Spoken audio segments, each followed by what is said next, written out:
Camp Half-Blooders. That sounds weird. Hello campers.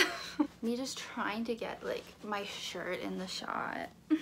So anyways, welcome. My name is Marley, and as you can see from the title and from the intro to this video, today I'm going to be doing a reading vlog and review for the Tower of Nero, which is the final book in the Trials of Apollo series by Rick Riordan, and also the final book in the Percy Jackson universe.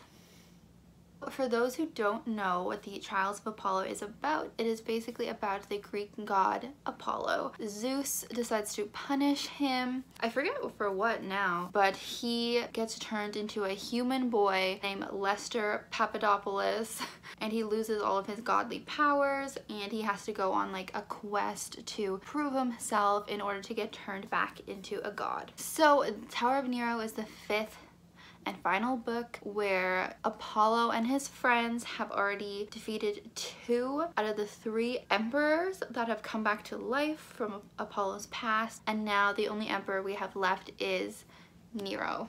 Am I pointing to the right word? Yes. And his other villain, which is Delphi, which I think is what that snake is on the cover. So I am excited about this book, but I'm also very sad because Rick has said that it is probably the last book in the Percy Jackson universe, as I mentioned, and I've been reading these books I think for like 10 years. It's been like my childhood, or more accurately my teen years to my adult years. But we are getting the Percy Jackson TV show, so that's gonna be really cool to watch. We're still getting that Percy content, but yeah, I'm gonna miss these books. They've been coming out every year, as I said, since I was like in 8th grade. So in this video I'm going to be talking about my thoughts while I read The Last Trials of Apollo, and I've decided I am going to make this a spoilery review. If you guys have not read the book, you can keep watching for like a little bit, and then as I get farther into the book I'll obviously get more spoilery, so you can be the one to judge how much you want to hear of that. I have actually started this book last night. Didn't get too far. I'm on page like 83, chapter 9. But so far we have Apollo and Meg,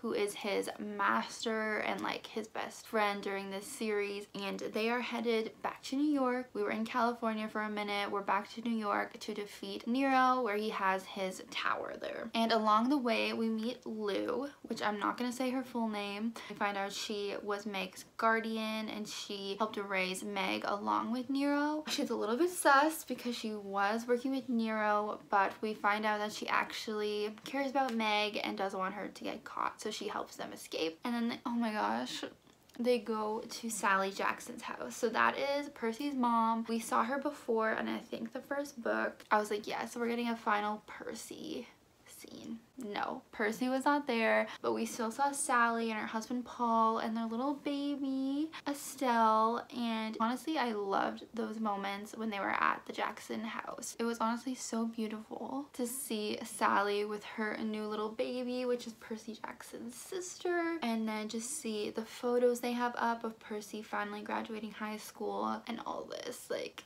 the nostalgia. So anyways, that's pretty much as far as I got, so follow me through my week and I'll keep you updated on what I think about the book. Bye Camp Half-Blooder, I mean bye campers. I know you're jealous of my shirt.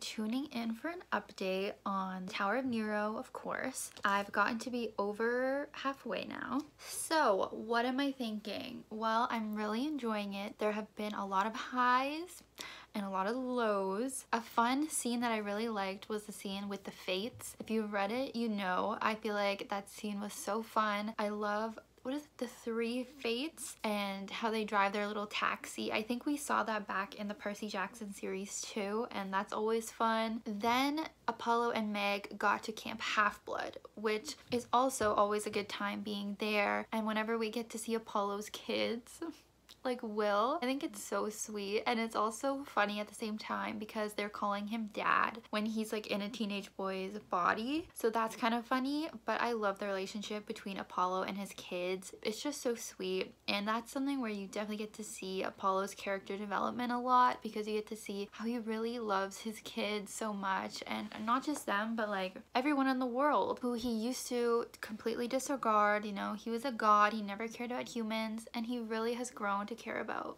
everyone now, and it's really nice. I've also really enjoyed how we're seeing, again, a throwback to the Percy Jackson original series or previous series. We are seeing some faves like Nico D'Angelo, who is not only just my favorite, I think he's a lot of people's favorite, and of course he's dating Will, who's Apollo's son, and they're just the most adorable couple. And I love seeing Nico as one of our main cast members.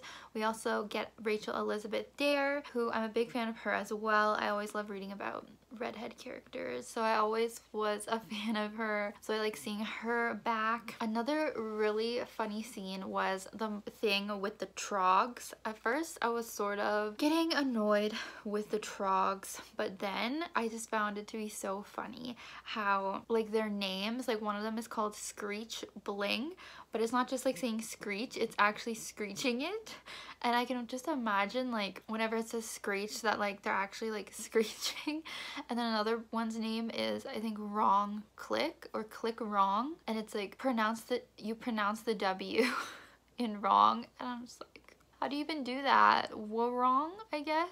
I don't know. I guess you had to be there, you had to read it, but I just thought that whole thing with the Trogs and how they're obsessed with wearing hats and all that stuff was really funny. So then I reached the halfway point, which is when they go to Nero's tower, and I was like, okay, this seems like the climax. This seems like what would happen at the end of the book. So the fact that it's happening in the middle, like I knew something was up. I knew something was gonna go wrong, and yeah, it did. I really hate Nero. Like, I really hate him as a villain and as anything. So basically he caught on to Apollo and Meg's plan that they had with Lou, where they were going to give themselves up to him and she was gonna help them escape. Meanwhile, Nico and his little Trogs were gonna like do some underground stuff to stop the explosion that was gonna be released to all of New York. But then Nero caught on to it. He knew that that was the plan, and he literally cuts Lou's arms off, or at least her hands off, and I was honestly shocked. Like, that's pretty dark for, I don't know what these are rated now, if they're still middle grade. I think they are.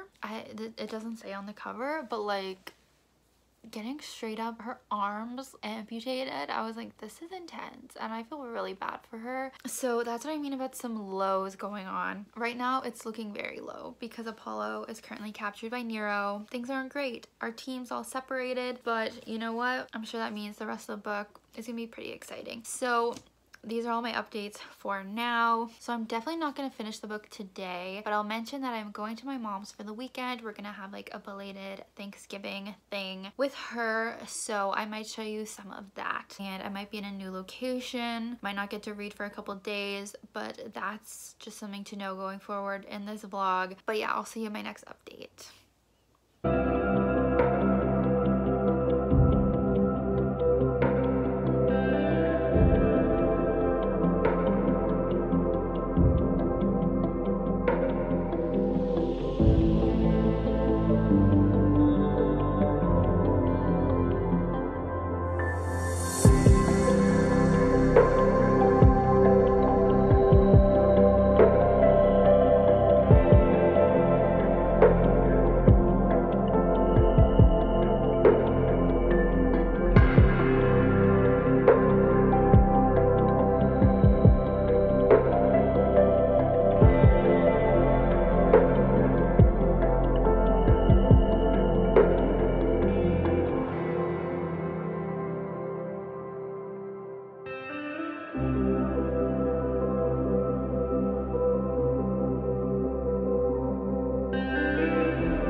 COVID-friendly, socially distanced fight.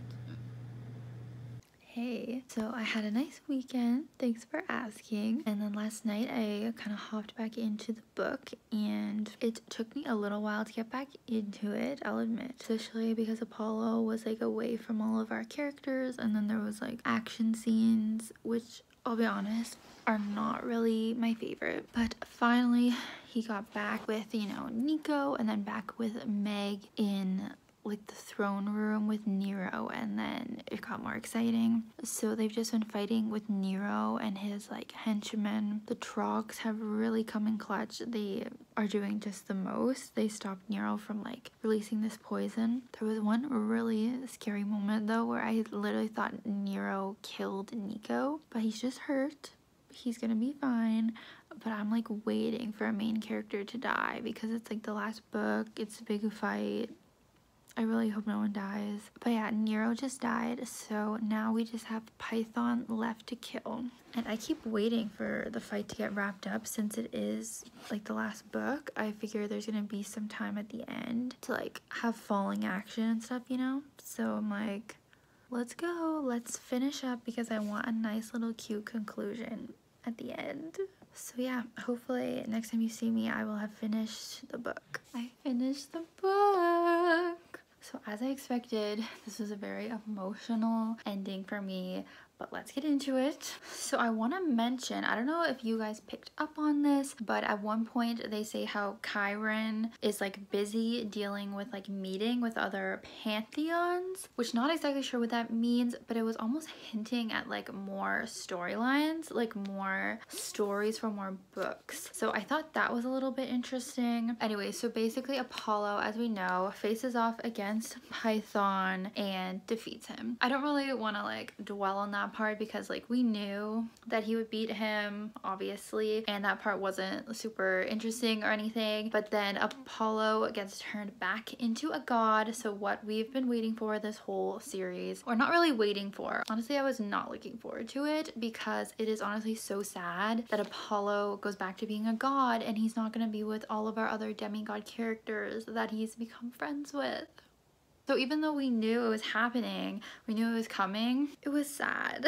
I did quite like the scene that we have with Apollo and all of the other gods. I feel like it's always fun to see the other gods, especially, you know, we don't have books like this for all of them where we really get to dive into like their personalities, and having that scene actually made me want more series that like this that are based on the gods. Like I honestly want to see every single one of them turn into a human and go on adventures. Like Aphrodite would be really cool, or honestly just any of them. Then we got to see Apollo go and visit all of his other like demigod friends that he had made. So I think we start out with Camp Half-Blood and Nico, and again there are more hints to like more stories to be told. Like Nico and Will want to go down to Tartarus and like investigate the voice that Nico had heard. So that was probably back in the Heroes of Olympus series that I don't really remember, but I guess he like heard a voice down there and he wants to like go save someone, which seems like a very big loose end that has not been tied up. And like the fact that Rick said this is the last book, I'm like, how is it when there's still so many stories that you're leaving off? And Rachel even has like a prophecy at the end, I think, about the quest that Nico and Will are gonna go on, and Rick didn't give it to us because clearly he probably doesn't want to write that. He's leaving it as like a cliffhanger or whatever, but I want to read that. I don't know. How do you guys feel? Did you guys think he left it off for more books, or did he just do that for no reason? And then yeah, Apollo goes and visits like all of our other characters, which was really nice to see. A lot of the other ones had actual like definitive endings and not loose endings like I just said with Nico, and that was really nice. And that of course included Percy and Annabeth, which I loved. Of course we had to see Percy at the end, and I actually am glad that he got to take a little break in this series and didn't have to go through all the stress, and him and Annabeth are just starting college and it's great. And then finally, like last chapter, he finally goes and visits Meg, and as soon as I read her name I started crying, because ultimately the main like relationship of this series is Apollo and Meg and their friendship, even kind of like a father-daughter vibe honestly. And It's really beautiful. I couldn't help but tear up, and I just wish they could be together forever. But of course Apollo can visit anytime, so at least there's that. Meg has grown so much, just like Apollo. I'm really proud of her, but I'm gonna miss them. And just the whole ending, if you guys have read it, you saw how like beautiful it is. Apollo does a little like shout out to the reader. The last sentence is, "Call on me, I'll be there for you." And I just feel like that's really nice. Like I feel like that's Rick saying, like, if you're ever lonely or whatever, you can always go back and like read these books. Yeah, I don't know, he didn't even have like an author's note in this book, so I feel like that was like him saying, I'm always here. My books are always here if you need. And I just feel like that's so nice, and it just made me very emotional. So that ends my reading vlog on the Tower of Nero. Hopefully you guys enjoyed this vlog and hearing my thoughts. I would love to know what your thoughts were if you read this book, and I encourage you to please subscribe for more book videos. And yeah, I guess I'll just see you in my next video, guys. Take care.